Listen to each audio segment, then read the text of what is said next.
నమస్కారం, STV news కి స్వాగతం. ఈనాటి వార్త. కొత్తగూడెంలో అపూర్వ సంఘటన చోటు చేసుకుంది. మాతృదేవో భవ అని చెప్పడమే కాదు, ఆ తల్లి తమ మధ్య ఉన్నప్పుడే ఘనంగా కృతజ్ఞతలు తెలపాలని అనుకున్నాడు ఆ కుమారుడు. ఆలోచన వచ్చిందే తడవుగా తన తోబుట్టువులను, సంతానాన్ని పిలిచి వృద్ధురాలైన తన తల్లిని ఘనంగా సన్మానించే కార్యక్రమాన్ని ఆదివారం అట్టహాసంగా నిర్వహించారు.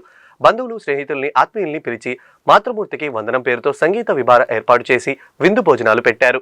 భద్రాద్రి కొత్తగూడెం జిల్లా లక్ష్మీదేవిపల్లి మండలం శ్రీనగర్ కాలనీకి చెందిన పిల్లలమర్రి వరప్రసాద్ అలియస్ పిచ్చయ్య ఆర్టీసీలో కండక్టర్గా పనిచేసి 2012లో ఉద్యోగ విరమణ చేశాడు.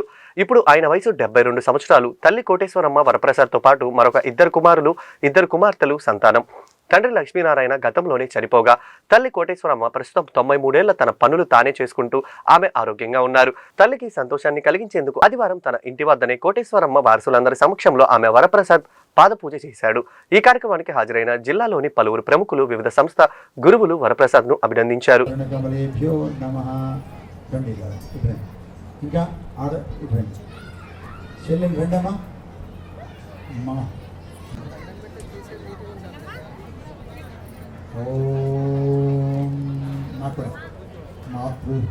మాతృదేవతా గురు శరణ కమలేభ్యో నమః.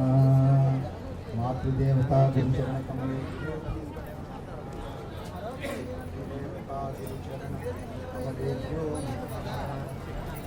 మాతృదేవతా గురు శరణ కమలేభ్యో నమః.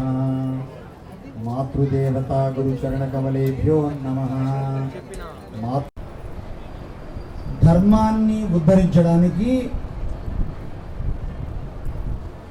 ఆరోగ్యంగా ఉండడానికి, ఆనందాన్ని ఎలా చూడాలి. రాజన్న సిరిసిల్ల జిల్లా వేములవాడ శ్రీ రాజేశ్వరి స్వామివారి అనుబంధ దేవాలయమైన బద్ది పోచమ్మ ఆలయం మంగళవారం భక్తులతో కిటకిటలాడింది. ఆనవాయితీ ప్రకారం సోమవారం తన ఇష్టదైవమైన రాజేశ్వరి స్వామివారిని దర్శించుకున్న వేలాది మంది భక్తులు మంగళవారం బుద్ది పోచమ్మ అమ్మవారిని దర్శించుకున్నారు. ఈ సందర్భంగా వారు తెల్లవారుజామునే భక్తి శ్రద్ధలతో నైవేద్యం వండి బోనం తయారు చేసి ఊరేగింపుగా ఆలయం వద్దకు చేరుకున్నారు. బద్ది పోచమ్మ అమ్మవారికి బోనం సమర్పించి మొక్కులు చెల్లించుకున్నారు. భారీ సంఖ్యలో జనం తరలి రావడంతో క్యూ లైన్లు కిక్కిరిసిపోయాయి. అమ్మవారి దర్శనానికి సుమారు గంటకు పైగా సమయం పట్టింది.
ఢిల్లీలో జరిగిన బాంబ్ బ్లాస్ట్లకు నిరసిస్తూ పెద్దపల్లి అసెంబ్లీ బీజేపీ ఇన్ఛార్జ్ ఆదేశాల మేరకు బీజేపీ పట్టణ మరియు మండల శాఖ ఆధ్వర్యంలో కామన్ చౌరస్తా వద్ద రాజీవ్ రహదారిపై రాస్తారోక ఉద్రిక్తలు దిష్టిబొమ్మ దగ్ధం చేయడం జరిగింది. ఈ కార్యక్రమంలో బీజేపీ నాయకులు మాట్లాడుతూ ఢిల్లీలో జరిగిన పేలుడు ఘటన అనేది ఢిల్లీలో మరియు భారతదేశ ప్రజలను తీవ్ర దిగ్భ్రాంతికి లోను చేసిందని, ఈ ఘటనలో ప్రాణాలు కోల్పోయిన వారి కుటుంబాలకు ప్రగాఢ సానుభూతిని తెలియజేస్తున్నారని, గాయపడిన వారందరూ త్వరగా కోలుకోవాలని మేము బీజేపీ నుండి ప్రార్థిస్తున్నామని, సాయంత్రం ఢిల్లీ ఎర్రకోట మెట్రో స్టేషన్ వద్ద జరిగిన భారీ పేలుడు ఘటనకు కారకులు ఉగ్రవాదులేనని, భారతదేశంలో మోడీ నేతృత్వంలోని బీజేపీ ప్రభుత్వం చేస్తున్న సేవలకు గాను ప్రజల్లో బీజేపీ ప్రభుత్వానికి మరియు మోడీకి ఉన్న ఆదరణ చూసి ఓర్వలేక, అలాగే ఢిల్లీలో బీజేపీ ప్రభుత్వం ఏర్పడిన తర్వాత జీర్ణించుకోలేక ఉగ్రవాదులు మోడీకి వ్యతిరేకంగా ఈ కుట్రకు పన్నాగం పన్నారని అన్నారు. ఈ ఘటనలో మేము తీవ్రంగా వ్యవహరిస్తున్నామని, ఆ బాంబు బ్లాస్ట్ లో వాడిన కారు కొన్న మొదటి నుంచి చేతులు మారుతూ చివరికి బాంబ్ బ్లాస్ట్ అయ్యే వరకు చేతులు మారిన ప్రతి ఒక్కరు కూడా ఈ వర్గానికి చెందిన వ్యక్తులే అని, పక్కాగా మోడీ ప్రభుత్వాన్ని, ఢిల్లీ రాష్ట్ర ప్రభుత్వాన్ని అవాస్తపాలు చేయడానికి ఉగ్రవాదులు పడిన కుట్రేనని మేము భావిస్తున్నామని అన్నారు. ఉగ్రవాద దేశాలు, ఉగ్రవాదులు ఒకటైన ఈ మోడీ నేతృత్వంలోని భారతదేశాన్ని ఏం చేయలేరని ఉగ్రవాదులను బీజేపీ నాయకులు హెచ్చరించారు.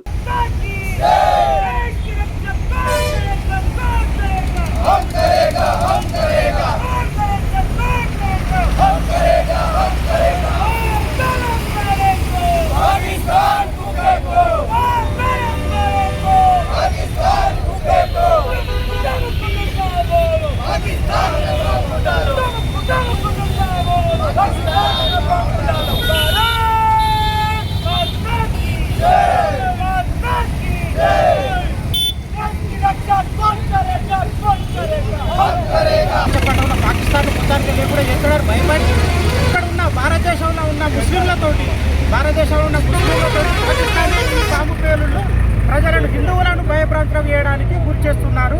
దీనికి ఎవరు భయపడరు. ఇక్కడ ఉన్నది బీజేపీ నరేంద్ర మోడీ ప్రభుత్వం. దీనికి మొన్న జూబ్లీ హిల్స్ ఇటీవల ఎలక్షన్లలో రేవంత్ రెడ్డి పాకిస్తాన్ భారతదేశాన్ని ఉద్దేశించి ముట్టిగా నేను మాట్లాడిండు. కానీ భారతదేశంలో నరేంద్ర మోడీ ప్రభుత్వం ఉన్నది. నిన్నే ముఖం మీద అనేటట్టు మేము పరిపాలిస్తాం. వచ్చేసారి కూడా బీజేపీ ప్రభుత్వం వస్తుంది. నిన్నాక మొన్న గోదావరికల్లా మా ఆలయాలను హిందువుల ఆలయాల మీద మరి కమిషనర్కు సిగ్గు లేదా, కలెక్టర్కు సిగ్గు లేదా, అక్కడ ఉన్న మక్కర్ సింగ్ ఆ బాంబు పైన ఉన్న వీళ్ళు ముగ్గురు చచ్చిపోతే మంచిగా ఉండాలని అనుకుంటున్నాం మేము. అది ఇక్కడ ఉన్న ముస్లింలు కూడా అక్కడ జరిగింది ముస్లింల అటాక్. అంతకుముందు పహల్గాం యుద్ధం జరిగినప్పుడు ముస్లింలు బాయి ఇండియాలో ఉన్న కొందరు అన్నారు.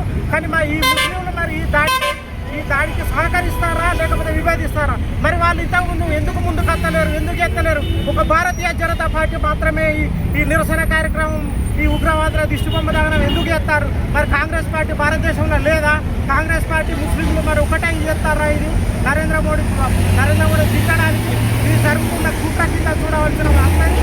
కానీ మేము దీని ముఖం రాబోయే కాలంలో మేము తీసుకునే కఠిన చర్యకు రేవంత్ రెడ్డి, విజయరమణారావు, మక్కల్ సింగ్ ఠాకూర్ వీళ్ళంతా బాధ్యత వహించవలసి వస్తుంది. ఇక్కడ ఉన్న ముస్లిమ్స్ కూడా హెచ్చరిస్తున్నాం. మీరు చేయకపోతే మేము కూడా వేరే మీ షాపుల కడ కొనడు, మా హిందువుల దగ్గర జెండాలు కాషాయపు జెండాలు పెట్టుడు, మీ దగ్గర బిజినెస్ చేయకపోవడం మాకు కూడా మార్గాలు తెలుసు.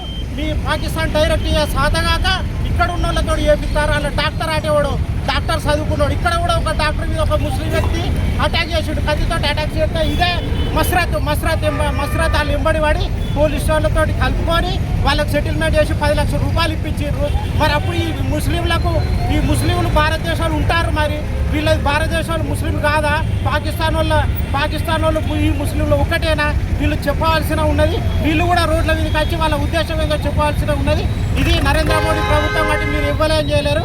దీనికి తగిన గుణపాఠం మళ్ళా త్వరలోనే చెప్పబోతున్నాం. భారతీయ జనతా పార్టీ ఉన్నంత కాలం పాకిస్తాన్ కాదు, ముస్లిమోడు కాదు, ఎవ్వడు కాదు భారతదేశం ఇంటిగా కూడా వీకలేరు. చాలా జాగ్రత్తగా ఆలోచించుకొని మా హిందూ దేవాలయం మీద అటాక్ జరిగింది. దీనికి మేము ఖచ్చితంగా పనిష్మెంట్ ఇస్తాం. నరేంద్ర మోడీ ఆదేశాల మేరకు మేము ఏదైనా వేయడానికి సిద్ధంగా ఉన్నాం. అవసరం అనుకుంటే ఆర్మీ జవాన్లు కాదు, మేమే కొట్లాడడానికి, బీజేపీ కార్యకర్తలు కొట్లాడడానికి సిద్ధంగా ఉన్నారు. జరగబోయేదానికి అందరూ రేవంత్ రెడ్డి దీనికి మొన్న మీరే జూబ్లీ హిల్స్లో చూసిర్రు. మేము పాకిస్తాన్ వాడు ముట్టి విద్దారు అజారుద్దీన్ అట వరల్డ్ కప్ ఇచ్చిండట. ఇది సిగ్గు లేదు, అవగాహన లేని సీఎం, తెలివి తక్కువ సీఎం భారతదేశంలో ఎక్కడ ఉన్నాడంటే తెలంగాణ ప్రభుత్వం. తెలంగాణ ఓవైసీ అజారుద్దీన్కు వరల్డ్ కప్ తెచ్చి మంత్రి పదవి ఇచ్చినందుకు, రిజర్వేషన్లు ఎందుకు? వేరే దేశాలలో ముస్లింలు ఎట్లా బతుకుతారా?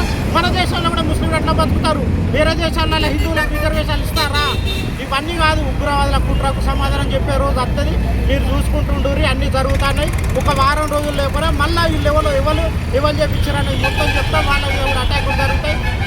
ఖబర్దార్, భారతదేశం జోలికి వస్తే ఎవరు వచ్చినా కానీ ఉగ్రవాదులకు చెప్తున్నాం, సహించేది లేదు. ఉన్న పహల్గాం యుద్ధం వచ్చారు, ఎక్కడోళ్ళు అక్కడ దొరకడం సభ్యులు గుర్తుందా? నరేంద్ర మోడీ నిన్న జరిగినటువంటి ఢిల్లీలో ఎర్రకోట దగ్గర బాంబు బ్లాస్ట్ ఘటనకు నిరసనగా ఈరోజు పెద్దపల్లి పట్టణంలో బీజేపీ పట్టణ శాఖ మరియు మండల శాఖ ఆధ్వర్యంలో నిరసన కార్యక్రమం మరియు ఉగ్రవాదుల దిష్టిబొమ్మ దహనం జరిగింది. ఈ ఘటనకు ఉగ్రవాదులు ఢిల్లీలో భారతీయ జనతా పార్టీ అధికారము ఓర్వలేక, ఢిల్లీలో రాష్ట్రంలో కూడా భారతీయ జనతా పార్టీ అధికారంలో ఓర్వలేక కొంతమంది ఉగ్రవాదులు ఈ ఘటనకు పాల్పడారని చెప్పి అర్థమవుతుంది.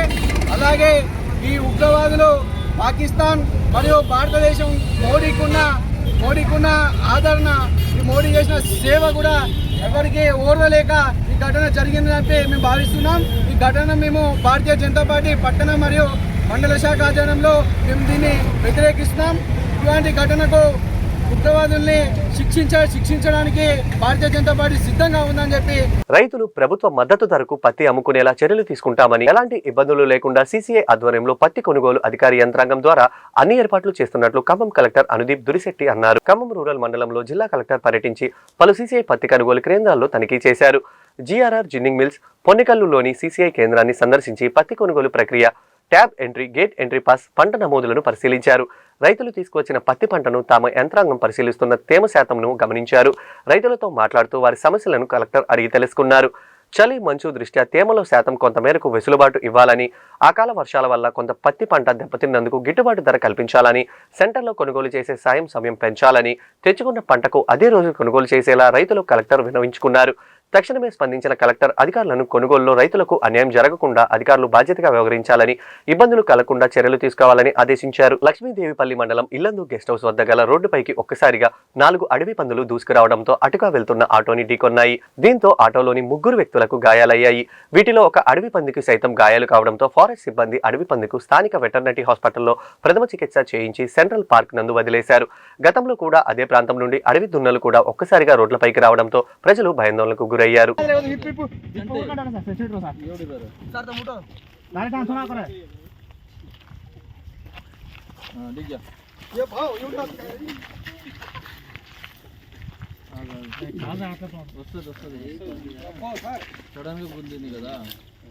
కాలు ఇరిగింది సార్,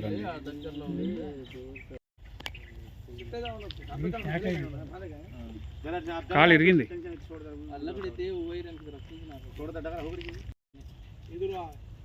కూర్చొని దానికి కొంచెం రిలాక్స్ అవ్వను.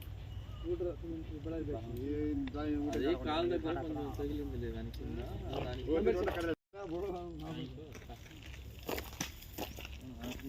కాడం కాలుస్తుంది ఎంత బాగా కాలువే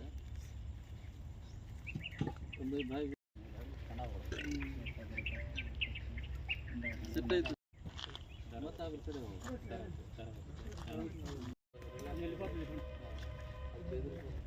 భద్రాద్రి జిల్లా పోలీస్ డ్రగ్స్ రహిత సమాజం కొరకై తీసుకువచ్చిన చైతన్యం డ్రగ్స్ పై యుద్ధంలో అనే కార్యక్రమాన్ని నిర్వహించారు. అందులో భాగంగా డ్రగ్స్ పై అవగాహన కల్పిస్తూ స్థానిక యువత ప్రజల్లో వివిధ శాఖల ఆధ్వర్యంలో జిల్లా పోలీసులు సుజాత నగర్ నుండి కొత్తగూడెం, ఇల్లందుల క్లాస్ రోడ్ వరకు వందలాది బైక్లతో భారీ బైక్ ర్యాలీ నిర్వహించారు. ఈ ర్యాలీను జిల్లా ఎస్పీ రోహిత్ రాజ్ జెండా ఊపి ప్రారంభించారు. డ్రగ్స్ నిర్మూలనే ధ్యేయంగా యువత భవిష్యత్తులో కాపాడాలనే ఉద్దేశంతో గత కొన్ని నెలలుగా ఈ చైతన్యం డ్రగ్స్ పై యుద్ధం అనే నినాదంతో అనేక కార్యక్రమాలు చేస్తున్నామని, దానిలో భాగంగా భారీ బైక్ ర్యాలీ అని చేపట్టామని రోహిత్ రాజ్ అన్నారు. స్థానిక ప్రజలు, యువత, వ్యాపారులు స్వచ్ఛందంగా ర్యాలీలో పాల్గొన్నారని అన్నారు. డ్రగ్స్ జీవితాలను నాశనం చేస్తుందని, అందుకే పూర్తిగా డ్రగ్స్ రహిత జిల్లాగా చేసే దానిలో భాగంగా అందరూ బాధ్యతతో డ్రగ్స్ ఎవరైనా వాడుతున్నట్లు తెలిసినా తమకు సమాచారం ఇవ్వాలని కోరారు.